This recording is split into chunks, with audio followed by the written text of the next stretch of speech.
द्वापर युग में राजा हुए सूरसेन। सूरसेन की पहली कन्या, सूरसेन की पहली कन्या का क्या नाम है? कुंती देवी। क्या नाम है? कुंती देवी। और सूरसेन जी की दूसरी कन्या क्या नाम है? सुतश्रवा। क्या नाम है? सुतश्रवा। इन दोनों बेटियों के उपरांत भी पुत्र की प्राप्ति नहीं है। कुंती देवी का विवाह पांडु राजा के साथ हो गया है। सुतश्रवा का विवाह दमघोष जी के साथ हो गया है। पुत्र की प्राप्ति अभी भी नहीं है। क्या करते हैं? गर्गाचार्य जी की शरण में जाते हैं। क्या करते हैं? गर्गाचार्य ऋषि जी, जिन्होंने ये नाम रखा ना श्री कृष्ण। क्या रखा? श्री कृष्ण। उन गर्गाचार्य जी की शरण में जाके कहते हैं, महाराज मेरे पास पुत्र नहीं है। गर्गाचार्य कहते हैं, सूरसेन तुम यज्ञ करो। द्वापर युग है, यज्ञों की बड़ी महिमा है। ये कलयुग है, भक्ति की बहुत महिमा है, लेकिन ज्ञान पूर्वक की गई भक्ति की महिमा है। ज्ञान भक्ति वैराग्य जिसके पास इस कलयुग में है, उसकी बहुत महिमा है। गर्गाचार्य कहते हैं यज्ञ करो। द्वापर युग यज्ञ प्रधान है। कहते हैं महाराज मैंने बहुत यज्ञ किए, पुत्र नहीं हुआ। गर्गाचार्य कहते हैं तुम्हें पुत्र होगा, और तुम्हारे पुत्र के घर जो पुत्र होगा वो साक्षात परब्रह्म होगा। परब्रह्म। कहते हैं महाराज एक तो पुत्र नहीं, ऊपर से गर्गाचार्य जी आज जब बोलने पे आए तो क्या कह रहे हैं? तुम्हारे घर तो पुत्र होगा ही, लेकिन उसके घर जो पुत्र होगा वो कौन होगा? परब्रह्म होगा। कहते हैं महाराज बताओ तो सही कैसे? सारा वृतांत बताते हैं। तपोधन और तपस्विनी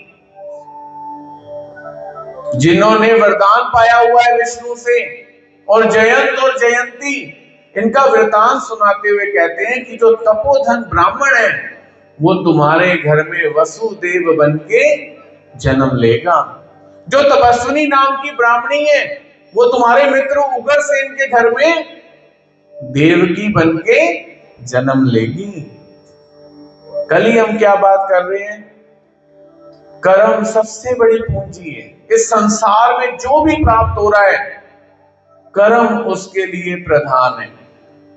कोई किसी का मित्र नहीं, कोई किसी का दुश्मन नहीं। अपना कर्म ही अपना मित्र है, अपना कर्म ही अपना शत्रु है। और हमें कर्म निर्माण करना है। अगर हम कृष्ण भक्ति करते हैं, कर्म ही साथ है, कर्म ही साथ जाएगा। आज भी कर्म हो रहा है, बस ध्यान रखना है मुझसे गलत कर्म नहीं होना चाहिए। और कर्म हो तो ईश्वरीय आज्ञा अनुरूप, मतलब जो शास्त्र प्रमाण करते हैं कि ये कर्म करने योग्य है, वही कर्म करना है। इसके बाद कह रहे हैं जो जयंत है, जयंती है, वो नंद और यशोदा बन के गोकुल में जन्म लेंगे। आप देखो ऐसी इस संसार की विडंबना है कि हम समझ नहीं पाते। हम क्या करते हैं? बड़ी जल्दी अधीर होकर दोष आरोपण कर देते हैं। लेकिन भगवान श्री कृष्ण गीता में कहते हैं कर्मानुबंधिनी मनुष्य लोके, इंसान कर्मों के बंधन से बंधा हुआ है। आज जो मेरा माँ, पिता, भाई, बहन जो भी है उनसे मेरा कर्मों का बंधन है। जिसको पीड़ा दी है वो मुझे पीड़ा लौटा रहा है, जिसे सुख दिया है वो मुझे सुख लौटा रहा है। तेरा कोई दोष नहीं है, मैंने ही कर्म ऐसे जोड़े होंगे। और अगर ऐसी भावना मन में आ गई तो क्या होगा? शांत, आत्मा शांत हो जाएगी। दूसरे का दोष नहीं है, मैं ही कहीं गलत रहा होऊंगा। और जिस व्यक्ति के अंदर एक्सेप्टेंस पावर आ जाए, स्वीकार करने की शक्ति आ जाए, मैं ही कमी में रह गया हूंगा, वही सुखी है। बता दिया कैसे कैसे जन्म होगा। साथ में कहते हैं तुम्हारे घर जो पुत्र होगा उसके घर एक परब्रह्म ही नहीं 7 पुत्र और जन्म लेंगे। अब कौन सामने बैठे हुए हैं? सूरसेन बैठे हुए हैं। सूरसेन कहते हैं महाराज 7 पुत्र और क्यों जन्म लेंगे? क्यों जन्म लेंगे? कहते हैं गर्गाचार्य एक बार ब्रह्मलोक में जहां ब्रह्मा निवास करते हैं, ब्रह्मा बैठे हुए हैं आंख मूंद के, पूरी सभा बैठी हुई है, सरस्वती गायन कर रही है। गायन इतने तल्लीन है ब्रह्मा कि कामदेव आते हैं। कामदेव भी ब्रह्मा से मिलने आए हैं, लेकिन ये इतना तल्लीन है कि कामदेव से कुछ बात करें इतना भी ध्यान नहीं है। कामदेव ने कुछ नहीं किया। अब देखो कल की कथा भी क्या बता रही है, शकुंतला देवी ध्यान मग्न है। किसके ध्यान में मग्न है? अपने पति दुष्यंत के। किसको देखना भूल गई? किसके साथ व्यवहार करना भूल गई? दुर्वासा ऋषि के साथ श्राप दे दिया। इधर आज की कथा क्या बता रही है? ब्रह्मलोक, ब्रह्मा के लोक में आ गए हैं कौन? कामदेव। बात ही नहीं कर रहे, देख ही नहीं रहे, अवहेलना है। घर कोई आए उसको सबसे पहले मिलना कर्तव्य है, नहीं तो मुंह से कोई बात निकल ही जाएगी। कामदेव कुछ नहीं बोले, ब्रह्मा पे मोहन बाण मारा। कौन सा बाण? मोहन। और जैसे ही बाण मारा ब्रह्मा सरस्वती के विषय में ही विकार भावना अपने हृदय में ला बैठे। जैसे ही आंख खुली हैरान कि ये कैसे हो गया, सरस्वती पे मेरी भावना ही कैसे विकृत हो गई, विपरीत हो गई। अब सामने मरीचि महर्षि के 7 पुत्र बैठे हुए हैं। किसके? मरीचि महर्षि के। उन्हें पता चल गया क्या हुआ है इतनी देर में। बस वो थोड़ा सा हंसे, थोड़ा सा उनके मुंह से क्या हुआ? हंसी छूट गई। हम कहते हैं ना सत्संगी, सत्संगी व्यक्ति में इतना सामर्थ्य होता है कि सब हंसे तो हंसता नहीं, अपने ऊपर संयम रखता है। क्योंकि जब हम किसी पे हंस रहे होते हैं ना, तो वो व्यक्ति सबके चेहरे देख रहा होता है कौन कौन हंस रहा था, और बस यही एक था जो नहीं हंसा। इसे क्या बोलते हैं? मर्यादा। लेकिन इस मर्यादा को प्राप्त कैसे करें? सत्संग ही नहीं किया। हमें तो ये भी नहीं पता हंसना कब है, रोना कब है।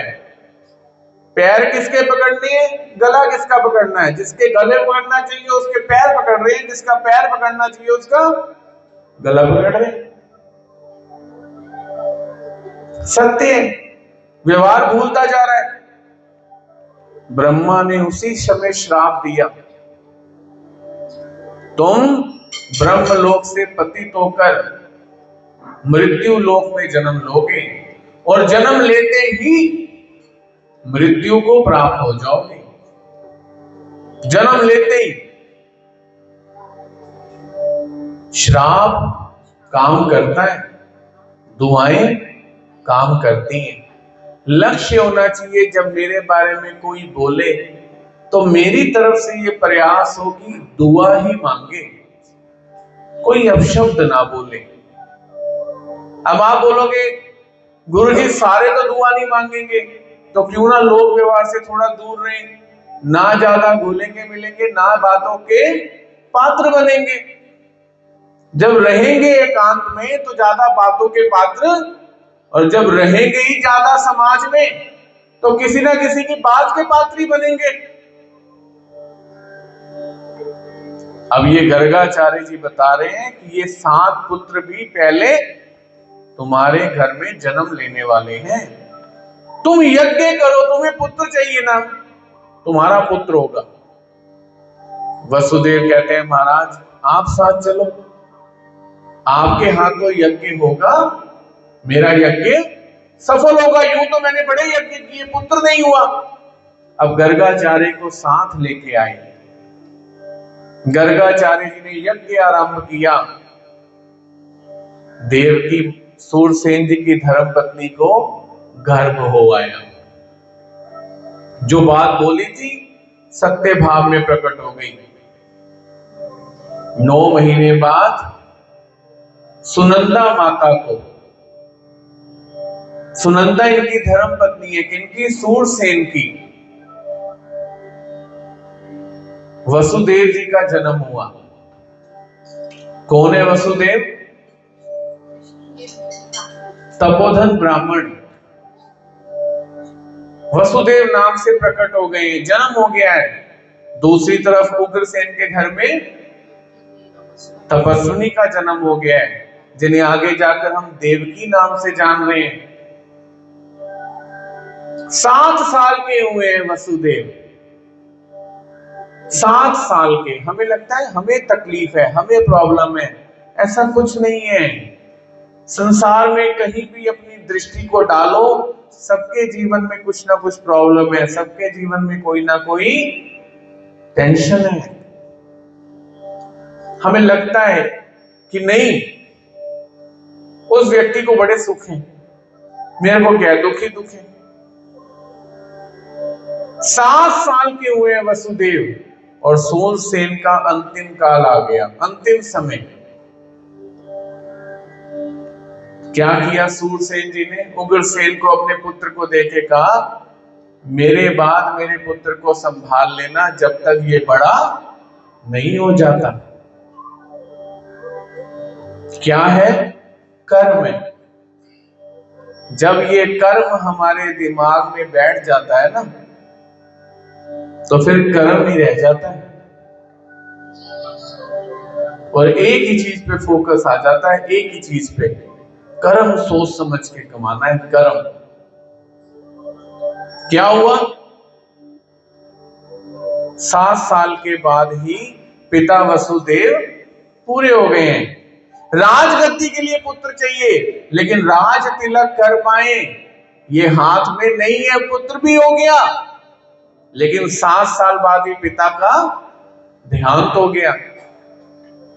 अब उग्रसेन जी के हाथ में जिम्मेवारी आ गई और गोकुल में अभ्यास के लिए, विद्या ग्रहण के लिए भेज दिया। हमें लगता है हम कर रहे हैं, लेकिन कल ही क्या बोला?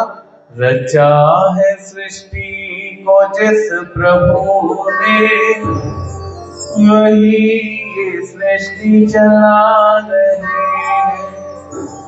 जो पेड़ हमने लगाया पहले, उसी का फल हम अब पा रहे हैं। हमें लग रहा हम वसुदेव जी को भेज रहे हैं, लेकिन वसुदेव जी का वहां इंतजार कौन कर रहा है गोकुल में? जयंत राजा, जिसने नंद बन के जन्म ले लिया है।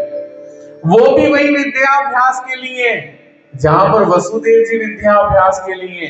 दोनों की बचपन में ही मित्रता हो जाती है।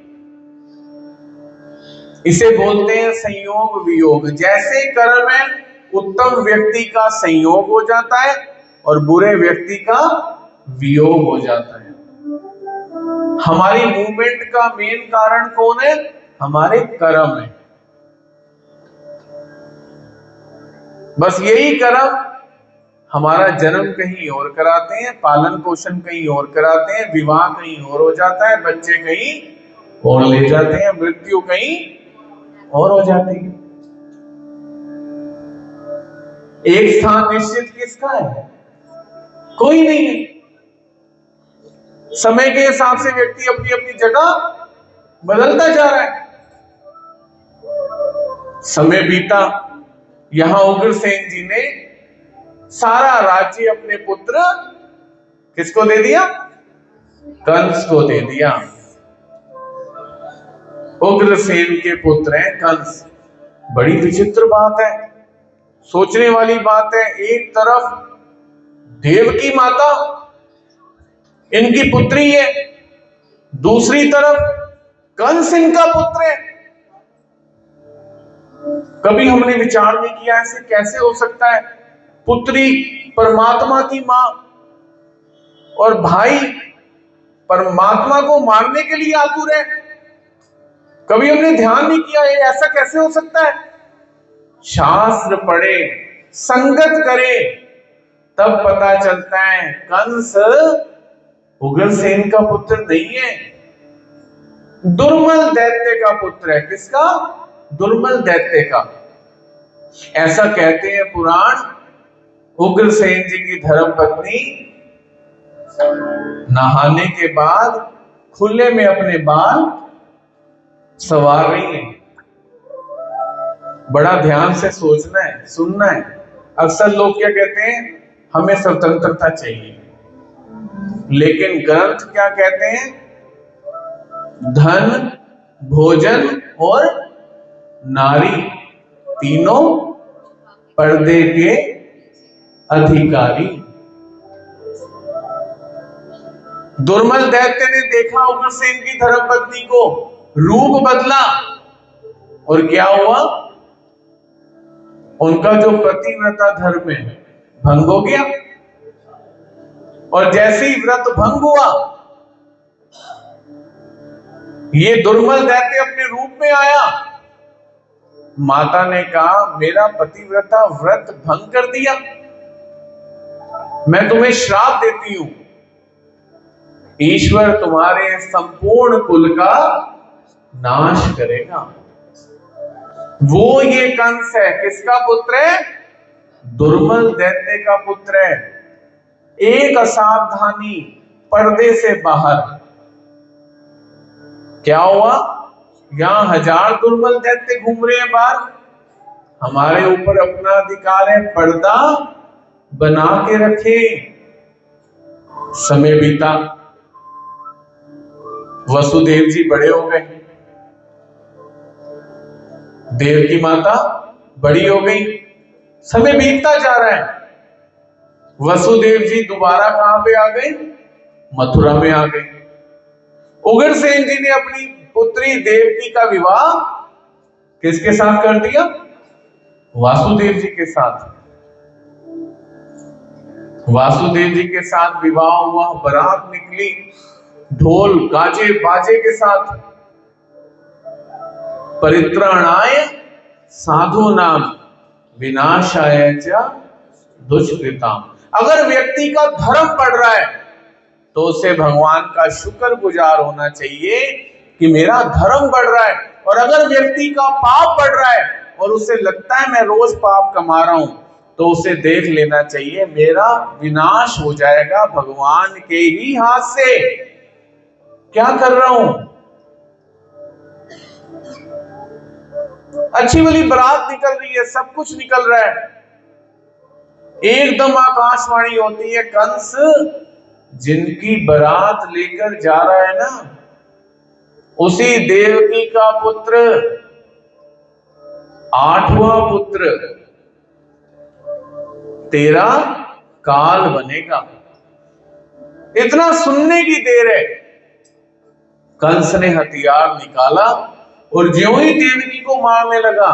देखो जो दानव प्रकृति के लोग हैं, जब आप श्री मद्भगवत गीता पढ़ोगे ना, छठे दिन आपको देंगे जो पढ़ेगा, जो वाकई पढ़ेगा गीता जी, जिसे प्रसाद लेना है, जो दुखों का नाश करता है, वो प्रसाद ग्रहण करने की जिसकी इच्छा है, उसे छठे दिन हम श्री मद्भगवत गीता देंगे, जिसमें भगवान ने 2 पात्र बताए हैं। इस संसार में यही 2 लोग हैं, एक दैवी प्रकृति, दूसरा आसुरी प्रकृति। हमें देखना है मेरे अंदर कितने दैवी गुण है, कितने आसुरी गुण है। आसुरी गुणों का नाश करना है, दैवी गुणों को बढ़ाना है। जो दानव है उन्हें समय नहीं लगता दूसरे का विनाश करने में, कोई दया नहीं, कोई करुणा नहीं, कोई ममता नहीं। क्या बोल देते हैं हम? मेरी तरफ से तो आज मरे, मेरी तरफ से तो अभी मर जाए, मेरी तरफ से तो बाहर निकलते ही गिर जाए, मेरी तरफ से तो बाहर बस आए वही टकरा जाए। हमें पता भी नहीं होता हम मुंह से बोल क्या रहे हैं। उसका जीवन है, अपना जीवन जी रहा है, अपने परिवार के साथ जी रहा है। हमें बोलना चाहिए हे भगवान मुझसे दूर हो जाए, अगर इससे मुझे कलेश है ना तो ये मरे क्यों। ये मुझसे दूर हो जाए बस। हम क्या बोलते हैं, हम पटक से कंस बन जाते हैं। क्या बोलते हैं, बस ये बाहर निकले, छत से कुछ गिरे मर जाए, रोड पे जाए बस टकराए मर जाए। क्या होता है, हमें विचार भी नहीं आता कितनी जल्दी कंस की प्रवृत्ति हमारे अंदर विचार। क्या कर रहा है कंस, आकाशवाणी हुई है और सुनते सार ही तलवार निकाल के अपनी ही देव की बहन को मारने पे आतुर हो गया। वसुदेव हाथ जोड़ के कहते हैं, 8वां पुत्र मारेगा ना, तुम हमें जेल में डाल दो, बंद कर दो, 8वां पुत्र ले लेना। कंस खुश हो गया, इन्होंने बोल दिया 8वां पुत्र ले लेना। अब दोबारा विवाह की रस्में कंप्लीट हुई, वसुदेव जी का वादा हो गया 8वां पुत्र तुम्हें दे देंगे। लेकिन फिर वही बात, रचा है सृष्टि को जिस प्रभु ने। जब जब आदमी को विचार आए ना, ऐसा हो जाएगा, ऐसा करूंगा, फिर थोड़ी देर बाद मैं ऐसा कर लूंगा, हम सबसे ज्यादा पता क्या कर रहे होते हैं, फ्यूचर प्लानिंग। और लोग आजकल बोलते हैं आपने फ्यूचर प्लानिंग करी, आपने फ्यूचर प्लानिंग करी। क्या फ्यूचर प्लानिंग चल रही है आपकी? उस समय ना यही उसे बोलना है, रचा है सृष्टि को जिस प्रभु ने, वही ये सृष्टि चला रहे। जो पेड़ हमने लगाया पहले, जो पेड़ हमने लगाया पहले, उसी का फल हम अब पा रहे हैं। जिन्होंने भेजा जगत में जाना, तय कर दिया लौट के फिर से आना। जो भेजने वाले हैं यहाँ पर, वही फिर वापस बुला रहे हैं। रचा है सृष्टि को जिस प्रभु ने, वही ये सृष्टि चला रहे हैं।